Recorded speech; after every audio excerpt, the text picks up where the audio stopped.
Welcome everyone to an inspiring episode of Beyond Millions with Rich Rich, because life is truly beyond millions. Today we have a beautiful guest, Abby Noel, who's going to take us to an incredible journey of her personal growth and resilience.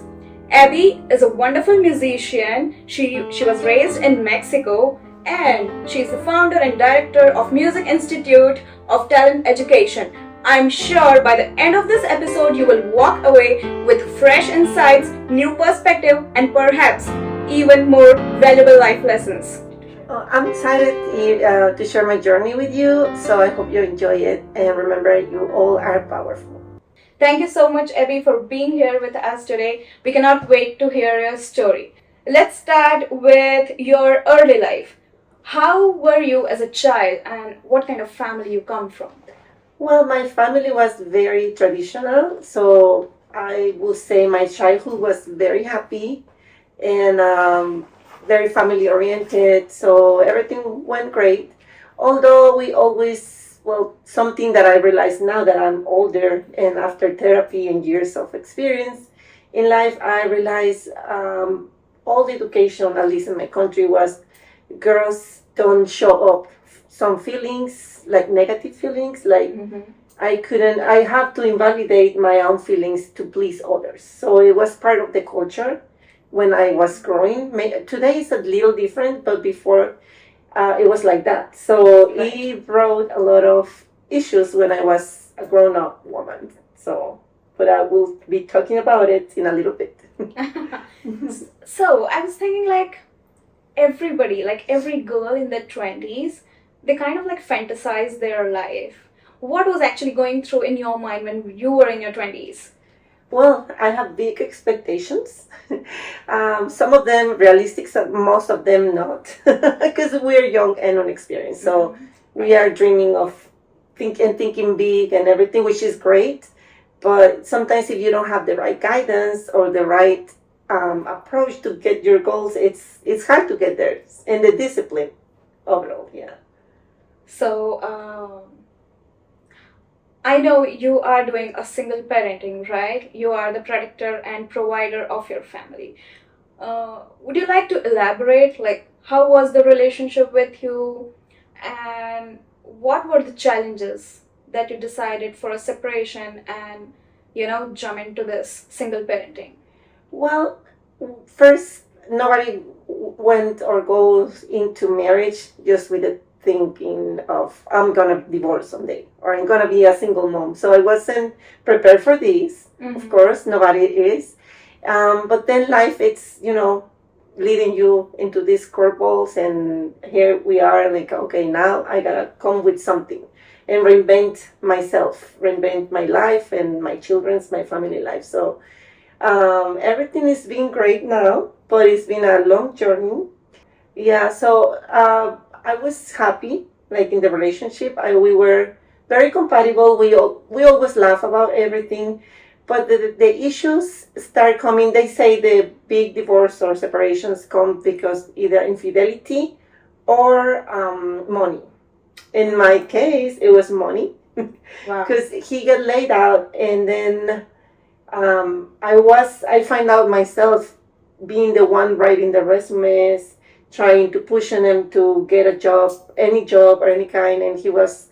I think he feel maybe in my interior, I'm thinking, well, maybe he's embarrassed because I have a job and he's not. And I don't want to hurt his manfulness or make him feel bad. But I asked him, like, please get a job, and then he said, no, but you have a better career, you're better at getting better job, better payment, so you stay there and I stay here home. I wasn't happy with that. And I didn't envision my marriage to end up like that. And so some marriage work that way, and it's fine when both are agree with that part, doing those roles. But I wasn't happy, and I told them. So anytime I try to address the issue, I feel uncomfortable. I don't want. I'm to the point that I'm not happy anymore with this agreement. So could you please get a job, any job, even if it's $10 that you bring to the table, it will make me feel like you are trying. And we always ended up in discussing, in fightings. So discussions and then fightings. So, and I don't like confrontation, so I usually go and say, okay, let's talk when we are more calm. And that never happened. So after 8 years, I say, okay, I think you should leave or I should leave. But this cannot continue this way. I'm not happy anymore. And you're not willing to make any arrangement in the middle. So that's why I decided to. So it was not a toxic marriage, right? It was not toxic. It was just that issue that we didn't have the wisdom to solve it. I guess now that I'm older, everything but dead, it can be fixed. But we didn't have the wisdom, we didn't have the guidance. We could do many things, but that is in the past. But yeah, when we are young, if we don't have the right guidance or advisors, it's hard to take the right decision. So it could be fixed, maybe not. I will never know now. But how was your ex-husband as a dad? As far as I can get from your story, he wanted to be a stay-home dad, right? Yes. But I agree, in today's time, it's very important that both the husband and wife should be earning. And yes, you should be financially independent, right? So how was he as a dad to the kids? Well, he was very protective. He didn't even want them to go to daycare. Oh. He was like getting that role of the housekeeper and family keeper. And he was very good at it, but I wanted to also, do that part of that kind of job also, like be at least part-time mom. And it got to the point that I have to get 3 jobs so I could sustain the family. And I was always tired and I was missing my children. So in the morning, I was going wake up and go to work earlier. Just got to see them for a little bit. And then at night when I came back, they were asleep it was very tiny time that I could see them. So it was hard for me also as a woman. Because I wanted to be a mom. Right. Yeah. But I'm thinking, how do you balance your life? Like you are managing your work routine now, right? And managing the kids also. So doing the parenting responsibilities alongside your job duties. So what are your thoughts on that? Balancing, well, that's very important because I got to the point, I was in a shopping center and with my children one day after, I was giving everything for the children, working for the children, stressing out, trying to get everything organized for them. And I was not taking care of myself after I walked out of the marriage. So I couldn't balance at first. And the break point was, we were in a shopping center and I kind of fainted. I started fainting and I was so scared because my children I was scared not for me, I was scared for the children. Because I say, what's going to happen? What if somebody take them while I'm fainting? And then nobody helped. They just left me there lying down on the floor until I came back and could sit, from the floor. And nobody came and helped. That was surprising. I was feeling so scared for my children. So it's when I hired a coach to help me out to get healthier, because I started to have issues, cholesterol, and I was triglycerides, everything was higher, and I was about to become, pre-diabetic, so I didn't want to get sick because of my children, and of course because I have to do something for myself too. If we don't care of ourselves, nobody will. So that's when it clicks into my mind, and so it's when I starting a journey into fitness.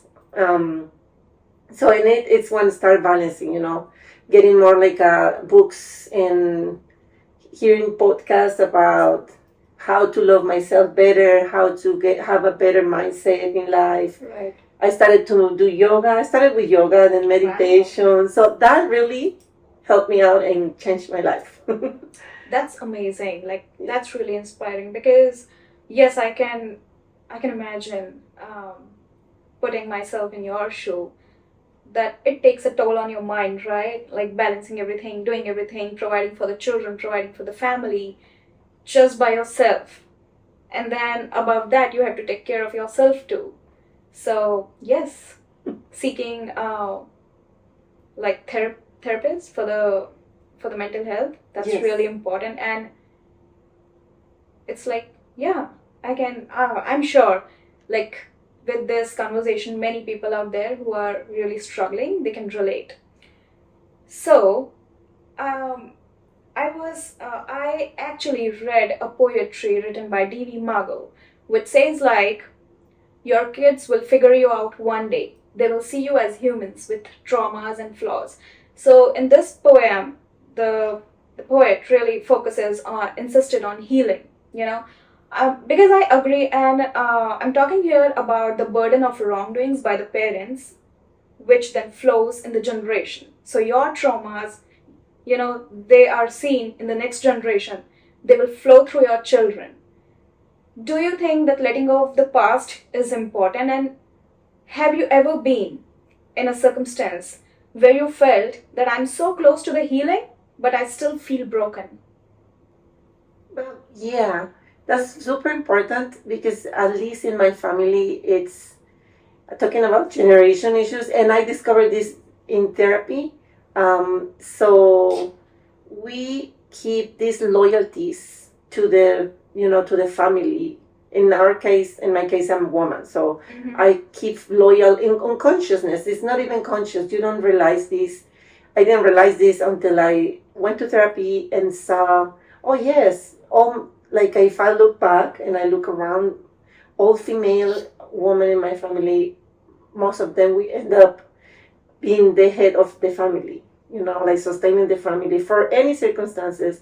And there's always been, like, if not physical abuse, it's been emotional abuse, right, from the husband or partner in time. And it's not like, oh, we are the victims. No, I understood now, after therapy, I understood it's not because I'm the victim, but because I wanted to take that role, and I want the other, and I look for a partner who could, abuse me in that way. And but it was me picking up that role in the relationship.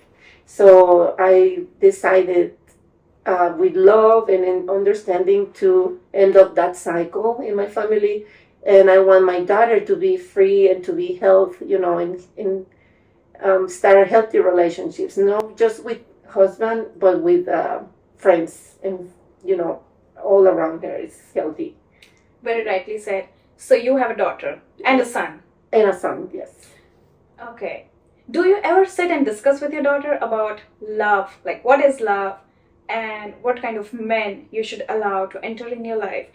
I'm talking about this because nowadays I see many young girls, who see attachment as love.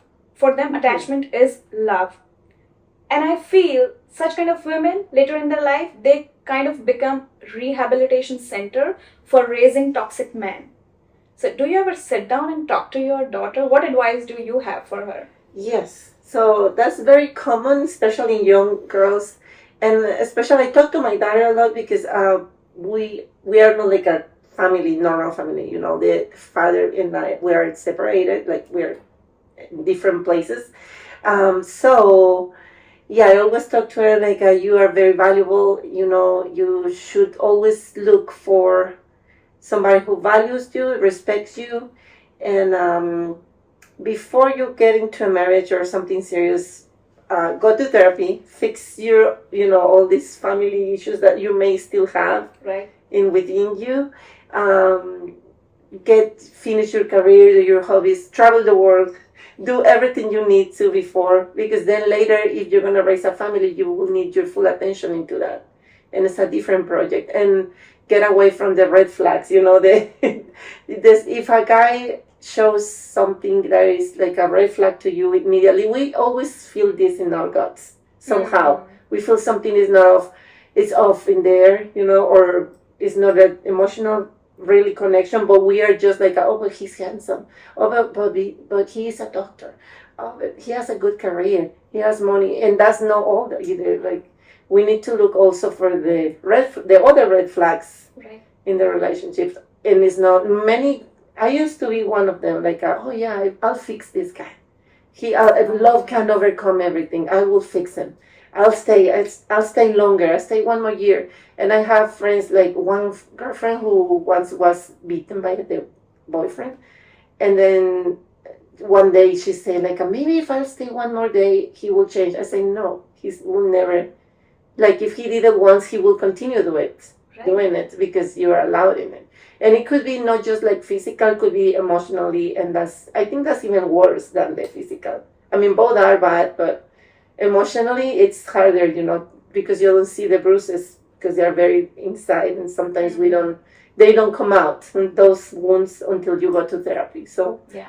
Is there any rewarding aspect of single parenthood which you didn't anticipate? Yes. So I wasn't expecting my children to turn this great. Because, I didn't know what to expect from future. Like, raising them almost alone has been difficult sometimes. Mm-hmm. But the good thing is, like, I think they do and they absorb what I do, not what I say. So wow. They have been seeing, for one example, this is probably a shallow example, but they saw me how I start fighting, like, with health issues, so I started doing more healthy, cooking healthier. They hated my food, but I say, hey guys, this is healthy. Mm-hmm. So I stopped eating and buying, like, chips and sugars, so I start using more like organic and good things for the body. And through the years, they still complain about some food, but every day is less and less. And now they are very good and they are very into sports. They are slim and healthy. They are doing a lot of, athletics. Mm-hmm. And then and one day my son came and told me, I am very grateful that you told me this way, because probably I will be obese and sick by now and maybe have diabetes or something, because he loves, pizza and chips. He wanted to eat just chips and pizza and spaghetti. So, and my daughter only bread and sugar. So I took that off. I just bring it once in a while, like, like a little treat. That's an incredible change. How does it feel to get that appreciation and acknowledgement from children? Like from son or daughter? Because, like, for me, if somebody appreciates me, whether it's my husband or my family, I feel as if I'm on cloud 9, So that's a totally different angle. Like, what kind of feeling is that when your children really acknowledges your effort and appreciates you by the core of their heart? Yeah, I feel when I graduated from my master's degree, and when I got like a scholarship, it's the same. It's kind of like that feeling. Getting a scholarship. That's not great. It's like, yay, I did it. Children out there, please appreciate and acknowledge your parents' efforts, because yes, they go through a lot. They do a lot for you. And you heard from Abby, right? Your parents feel as if they achieved a lump sum amount of scholarship. Yes, that's great. Or if I earn the lottery, yes. Give that lottery ticket to your parents' children. Okay, moving on to the next topic of our conversation. I have always seen that when any person goes through any adversity or hardship in their life, societal judgments play a very important role, in shaping the entire perspective. I'm talking about the societal judgments here because often I have seen that women's self-worth is based on the patriarchal belief.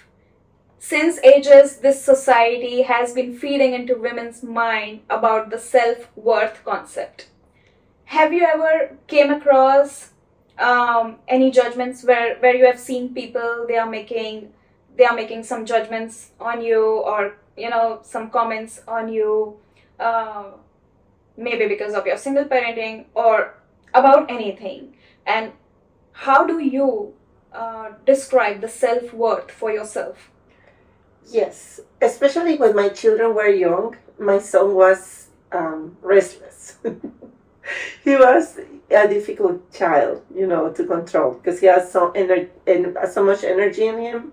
So, yes, so people constantly try to give me unsolicited advice because I guess it's normal, like they mean good, but I mean it's an advice. It's good if you ask for it, but if they come and ask you and tell you advice how to raise your children and they are not willing to help, then why are you coming to me?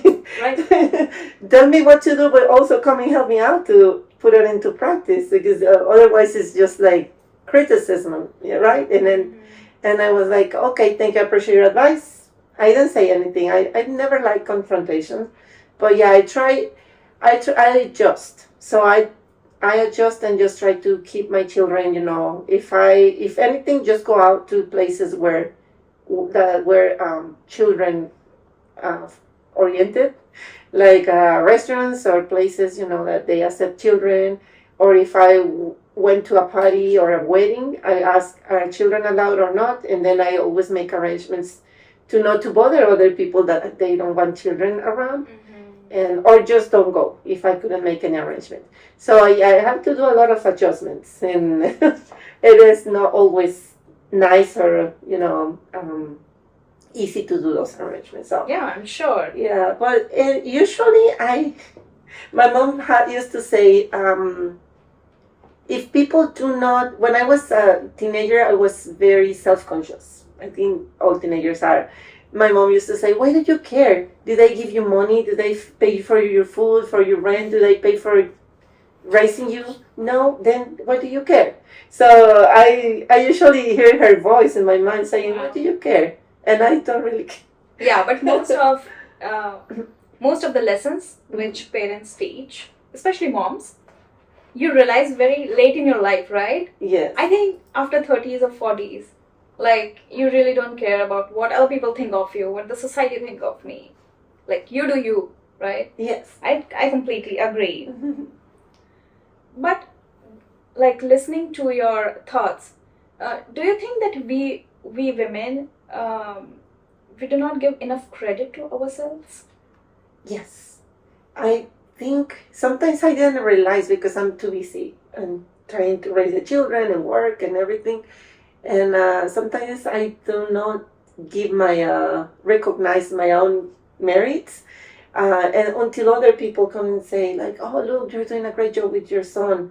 And then I realize, oh, yeah, I've been so absorbed into life that I don't see the results of a long journey. But yeah, that's true. And I think it depends on the language of love you speak or you feel, how you feel love or how you demonstrate love. In my case, like affirmation words are not really my love language. Mine is more like a quality time and I think that one, and sometimes like the service help and stuff. That would be pretty much my love language. But I know friends who they constantly need, like, oh, you're doing great, you're awesome. And that's the way I can put some fuel to that friendship and make it, But it's so important to see what the other emotional needs are so we can fulfill into their lives, and be a blessing for them. So you think that external validation is important in the form of appreciation? Yes, and also looking for what, how that person feels validated. Some, they feel validated with words, some with acts of service, some are validated with a little touch or hug, or don't say anything, just hug that person. Like a good sweet hug, and then they will be feel a great better. hugger. Yeah, it depends. But also we have to be aware of our surroundings and people we appreciate and see how can I be of value for his life, for this friendship or for this.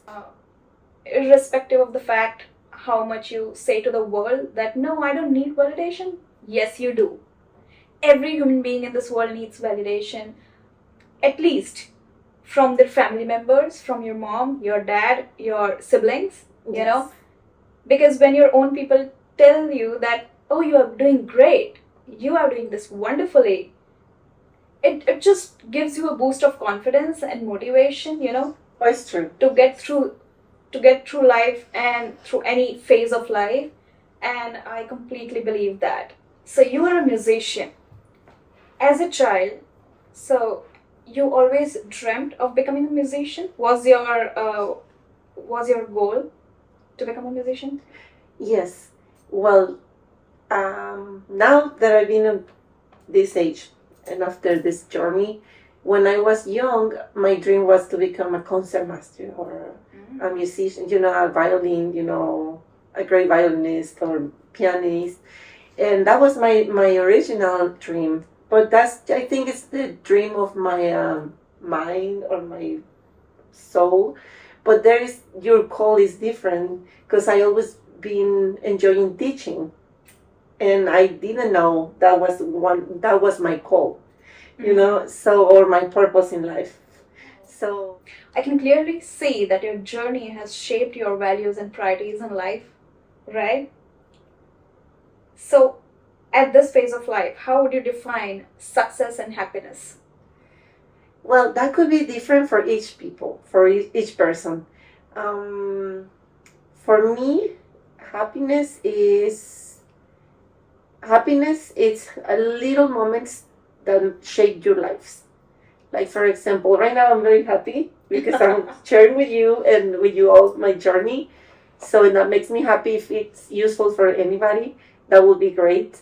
And then maybe getting off here, I'll see my daughter and I'll be happy because I'm with her, hanging out with her. And for me, quality time, it brings me great joy.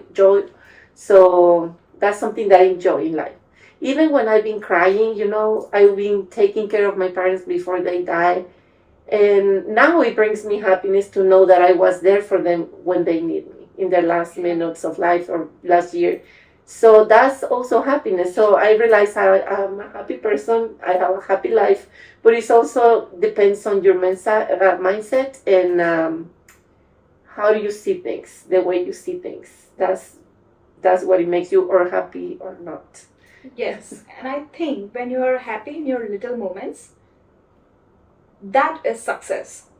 It is success. Right? Like success and happiness, they are linked both, hand in hand. You're right, yeah. For me, happiness, success, is that my goal in life is to be happy. I realize exactly, that. And that's the biggest success, I would say. Yeah. Because when you do not depend on a fixed amount of salary, sometimes people are like, if I'm going to achieve this, I'll be happy. If I'm going to make $100,000, I would be happy. But I believe when you're happy in those little moments, you're already successful. Yeah. Right? What else do you need? Exactly. For me, maybe for some people, success is like, oh, I want to be the CEO of a big company. Maybe for them it is, but for me, success is that I'm able to put food in my table. I have more than enough. I can go on vacations. Right. I have time for myself. In the mornings when nobody is there, I go to the gym and read while I'm in the treadmill or in the bike, stationary bicycle. I can read the books I love, and I can do yoga, meditation, a little bit of meditation. Yes. I can do weights. It brings me a lot of joy because it's a freedom many people can or don't have, because they have like a very tough and long days jobs, So for me, that's freedom. Being my own boss, that's right. That's success for me. And this reminds me of a quote I read that if you are alive, everything is possible. Oh yeah, and not to mention being healthy. Right. Yeah, having health. You have health. You're healthy. You have everything. There's the sky is the limit, like they say. And you were there at the very last moment of your parents' death. Yesterday, one of my friends was talking to me, and she said that my biggest regret in life is I was not with my parents when they were dying, or when they were in the death bed. And I can totally understand, because as a parent, they do a lot to raise you. They go through different stuff which you never know. And please make sure that you are on the side of your parents, at least at the very end of at the end life of phase. That's really important. It may not be important for some people, but I believe that it just depicts that you're a good person and you're being there for your family. Yeah.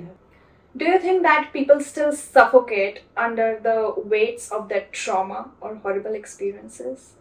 Because many of my friends, they went through different hard phases of their life, where they were completely broken. But then they healed. They went through a healing journey, they healed. But when I talk to some of my friends, I can still feel that, something is weighing them down, some of the past trauma or the experiences. Well, I think yes, it's very important to always, look into ourselves, always being checking. And therapy wouldn't hurt. I know a lot of people, it's not open to therapy. Still in these years, like modern life, a lot of people is still reluctant to take therapy or any sort of, like constellations. I never done constellations, but I hear very good positive experiences coming up from them. But yes, definitely we all have like childhood traumas, and they definitely affect our relationship or the way we relate to each other. I can tell when I was a little, I have this is just one experience I have in therapy. I discovered, not this year, but after I divorced, and is like, I thought I have like abandonment issue from childhood because I didn't feel loved enough for my dad. Because now I know I didn't feel love because my way of feeling love is different than the way he showed. So for me, like my father never let us, and he was there, but he worked so much that he was absent from, I thought, I didn't feel like he was involved in my life enough. So I grew up with this emptiness inside me, like, and always looking at in guys, like any boyfriend I have. Beautifully said. Yeah, so I look at it into them, like I want to bring that necessity from, that need of attention or that my dad didn't give me, according to me, or when I was a child. And then I used to relate with guys who were toxic, very toxic, or abusive emotionally, or absent. Like most of them, they were absent because in my mind, that was what I was lacking, and that was familiar. And then in therapy, I realized like that was my perception from maybe one thing that I feel rejected or I feel like I didn't have enough attention of my dad. Maybe it was one time like he was busy and couldn't attend my needs as a child. And then maybe because of that time, a specific time, I feel like, oh, my dad does not love me. Yeah. And then it changed all my point of view about my dad and my way I related to men. Yes. And then I grew up and I'm like, I know my dad super loved me because he worked so hard to provide. He always bring me a little something. He was there like when I wanted to put my academy. He was he was building everything, like adapting all the place. So he did love me until the last minute. So I was wrong. My perception was wrong. But that was a wound from my childhood. Right. And sometimes people just let their let the weight of their traumas or their feelings so much onto them that they cannot see far beyond it, right? Exactly. I agree because I grew up in a family where I've always felt that my mom and dad never appreciated me, never praised me on my face, and I have always looked for that appreciation. I even do now. And that's why when somebody appreciates me, I feel so good and I just feel loved and cherished and, very affectionate.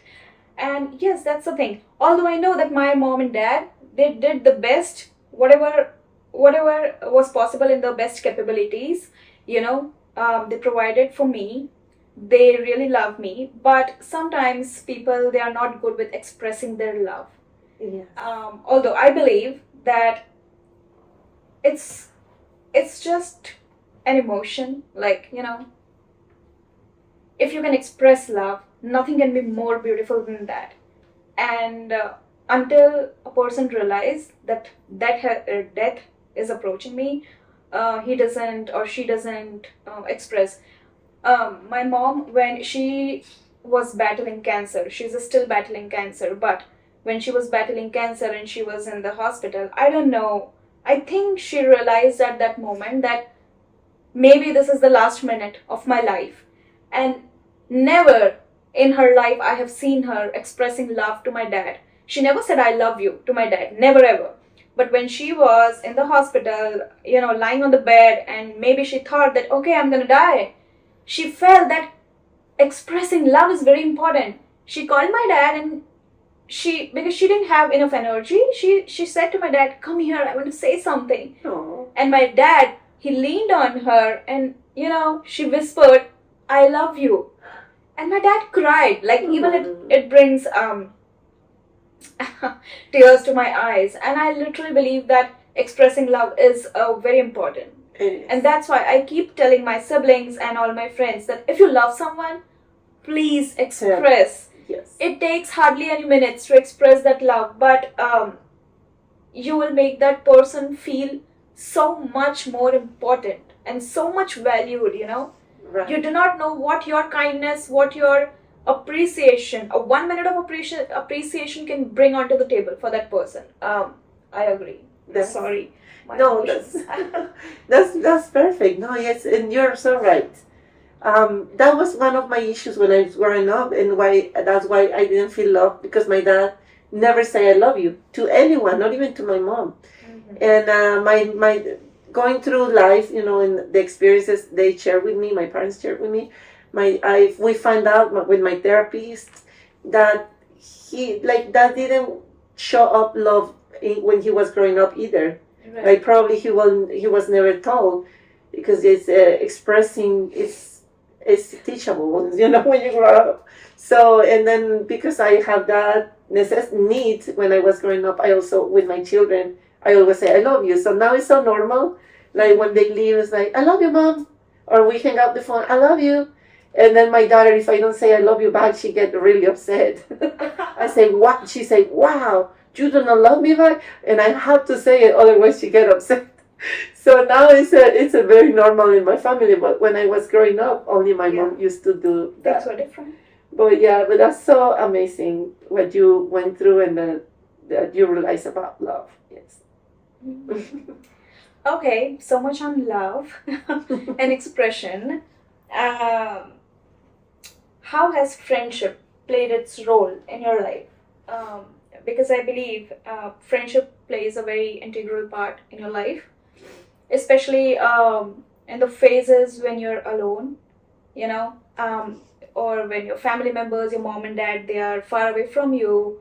You really need friends. I guess you just need friends. You do, yes, definitely. If you are the 5 people you are surrounded with.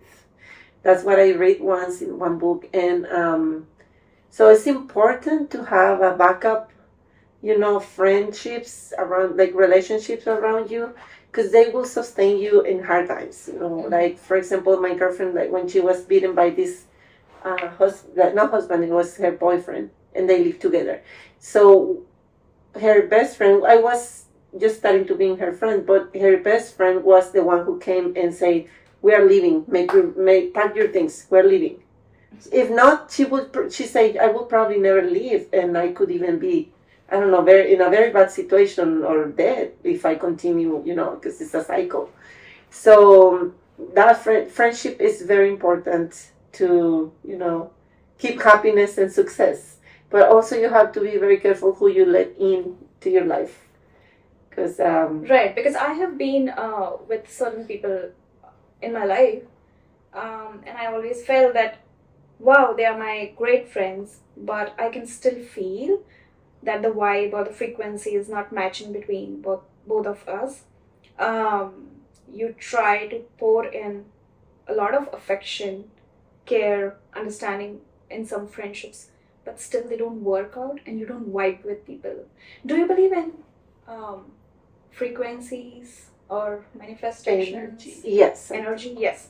Or manifestations too. Like, I have these, I learned this like a couple of years ago and I started doing it, and I'm surprised because I made my vision board I think you saw it, and you saw my vision board, and I have it like in front of my wall when I wake up. Is the first thing I do, and I'm like, oh yeah, I need to do my manifestations every morning, and like everything I put on those vision boards, like is eventually coming true in my life. It's like little by little, it's becoming, like when I look back, I'm like, oh yeah, they are like making true. So this work is like a reminder, and it's to you to do your, what you are intended to do, and have the discipline. So still working on some of them, but Wow. Okay, so let me take a slight detour from here and ask you this. What's that one piece of advice your parents gave you which you still follow? And on the flip side, what is that one thing from the upbringing which you are trying to actively unlearn? Two questions. Okay. One thing, well, my dad used to have this proverb, like, but I don't know how to translate it. It was in Spanish. So it's like, al mal tiempo, buena cara. So no matter what happens, if you're intending to do something, just do it. It doesn't matter if everything is against you. Just do it. like the brand, do it. Just do it. Yeah, he used to say that. And his work ethics were outstanding. So I think that's something that I really learned from him, and they have helping me out to get where, like, any goal I wanted. And yeah, and also my mom always believed in me. She say, "You can do everything. I couldn't, but you did. You're going to do it." And I don't know. I think our parents' voices will stick into our heads until we die. Right. And some of them are not positive, and we need to deal with them and try to change them. Right. Yes, like I'm trying to think something, but yes, sometimes my voices were so negative, about very critical, because my mom used to say to be very perfectionist. She did always pushing me to do good, but on the other hand, sometimes she slip out words that will put me down, like, "Oh, you're so stupid. Let me do it because you're not capable to do this. I will clean the kitchen better than you do." So maybe she didn't mean bad. She was just upset at the moment. But as a child, I absorbed those comments, and children, we absorb those voices. So we have to be very careful how we do speak out to ourselves. So I heard one time, and I followed that advice, like, always talk to yourself as you would talk to your best friend. Never talk less to yourself. Never talk badly. Never criticize you badly, because that's not good. You always talk to you like if you're talking to your best friend. That's beautiful. That's my rule now, and it's been work. Yeah, a lot, because now I'm more positive. I feel more happy. More stable in my emotions. So yeah, that's crucial. And what's one conditional upbringing, which you are unlearning? Unlearning. Well, that, yeah, something like my mom used to be. She was so lovely, but at the same time she was very critical with herself and with others. The close ones. So I have to learn that. I had to learn to talk nicely to me. Sweet to me. Okay. And be. Yeah, instead of saying, "You're never gonna do this because you lack discipline." Oh no, are you gonna do it? You come on, it's just a little bump. You can overcome. Come on, stand up and keep going. Yes. You can do it. One more day, it's one more new opportunity. So I have to change that mindset, because I used to get depressed when I failed. I was doing something, for example, a diet. And this shows, like, whatever you talk, like, you were very young at that time, right? This shows that when you talk positive to your children, it makes a huge impact, and that leaves them with the entire life. Yes. Like, even if you said that you cannot do this thing, Yes. You just don't have the courage to do this. This one sentence can be in your child's brain forever, and it can affect your child forever. So even sometimes we just say it in the heat of the moment, but it's very important to be thoughtful, to be conscious of what you're talking about. Right, and most of the traumas attached to us, it comes from the family or the society you live, True. the conditioning you are given by your family, by your friends, by your relatives, because it says a lot. It defines you a lot in future. Yes, that's correct. Okay, so when life gets tough, what you should spill more from your cup? But you're a musician, so let me frame this in a different way for you. When the symphony of life hits a dissonant chord, what should flow out from your soul's instrument? Well, I should use this dissonant chord and make it into a beautiful, sweet melody. We can transform it. It is in our power to either leave it dissonant and creepy music, or we can transform it into, modulate into a more beautiful and enjoyable melody. So, and how do you envision your relationship and family dynamics now after everything you went through? You heal yourself, now you're happy, balanced, stable in life. How do you envision? You mean my future? Yes, how do you envision your future family dynamics? Well, my children, hopefully they go to college and they do spring their wings and fly. What about yourself? I said the longer you wait, the hotter you date. Oh, well, I think I'm done with that. Yeah, because I don't know. I don't see myself. Maybe I'm open to anything really, but I'm enjoying so much life as it is right now that I don't feel I having another partner anymore for now. Maybe I change in the future. Who knows? Maybe for my golden years, maybe I'll find someone. Maybe, but who knows? And if not, I am really, really happy just the way things are. I'll come up with something. Mm-hmm. I will enjoy traveling, and maybe finding a partner to travel the world or enjoy our golden years. That would be nice. Yes. So the last serious question of this podcast, what advice do you have for the people going through a very bad phase or the worst phase of their relationship? Okay. Yeah, so if you're struggling, you're already married, just look for help. Don't run into separation, because now we're living in a life that everything is express. Everything we want instant gratification from TikTok, from anything, any social media, people, friends, food. You don't want to cook, you just get cold. You just click on call, in 15 minutes you will have the food you want. But it's not the same with relationships. We should value, our loved ones. And if you're struggling, just look for help. Look for therapy for yourself to find out what is bothering you into that relationship. What are the facts that took you into that place? Don't try to fix your partner. Fix yourself. That's the first step. Because if you try to fix the partner, it's just like a bumping your head against the wall. It's nothing gonna come from that. You just look for help for yourself.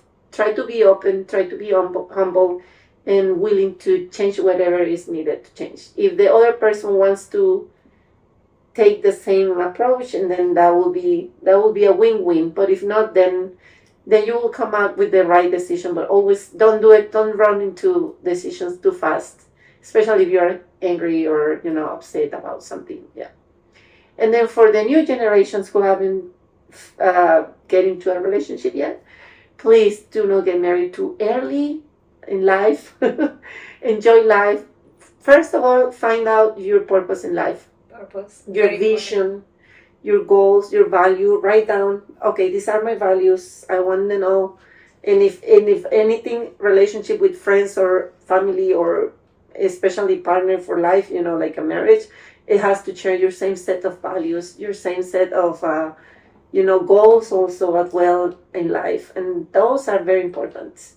Yeah, so don't go through that. Don't go into marriage and have children before you know that. I would say that to me if I can go to young Abby. Young Abby, and don't- advice to young Abby. Yes, do not do this, no matter what. I will say that to any people I love and is young. Please do not get into marriage too early. Don't have children until you accomplish these things first. And Purpose in life. yes, Find out your purpose, because finding purpose and aligning to your purpose is very important, right? yes. Any thoughts on emotional maturity? Yes, of course, that's very important. So go through therapy even if you are young. Go through therapy so you can find out your weaknesses and your strength. Then you can be powerful. Knowing those two things, you can be very powerful and use them, in your Yes. favor. Because relationship, marriage, it's not all glittery and glamoury. It's not Hollywood Yes, movies at all. because the way it is depicted in movies, no, marriage and relationships aren't like something very glittery and like a fairy tale. Yes, and love is not sex. not at all. Or Yes. lust at all.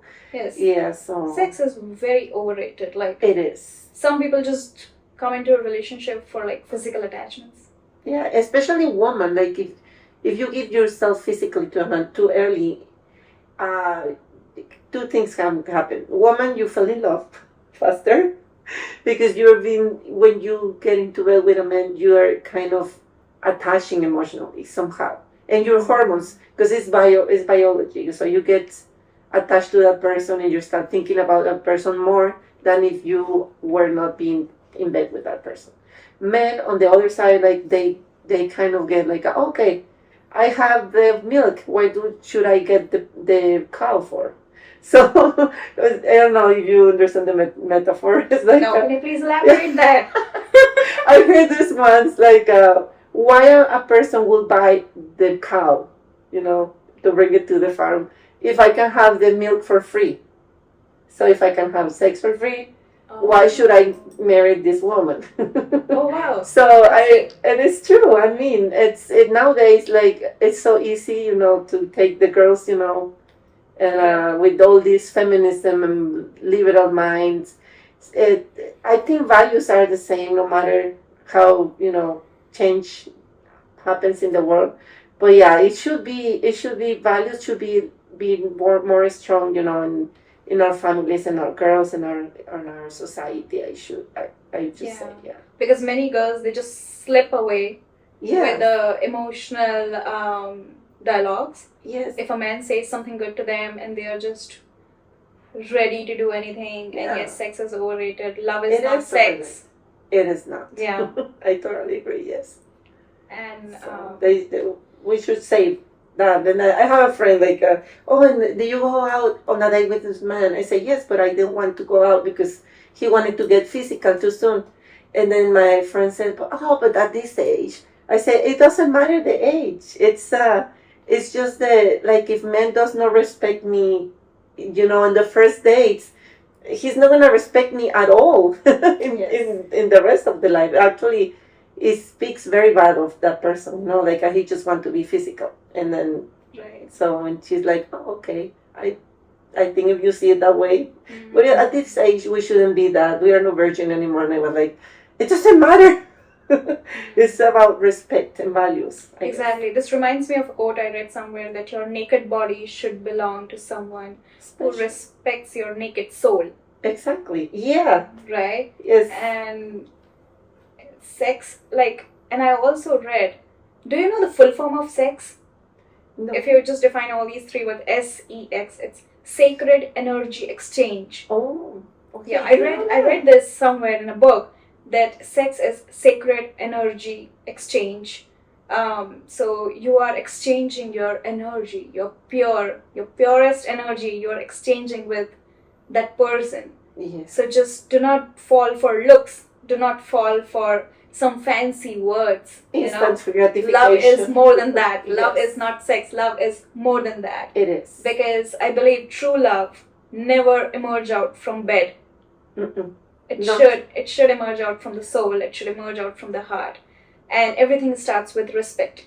Yes. Because your entire life, none of the couple says I love you to each other, and none of the couple 24 hours they spend their life, doing physical activity, or like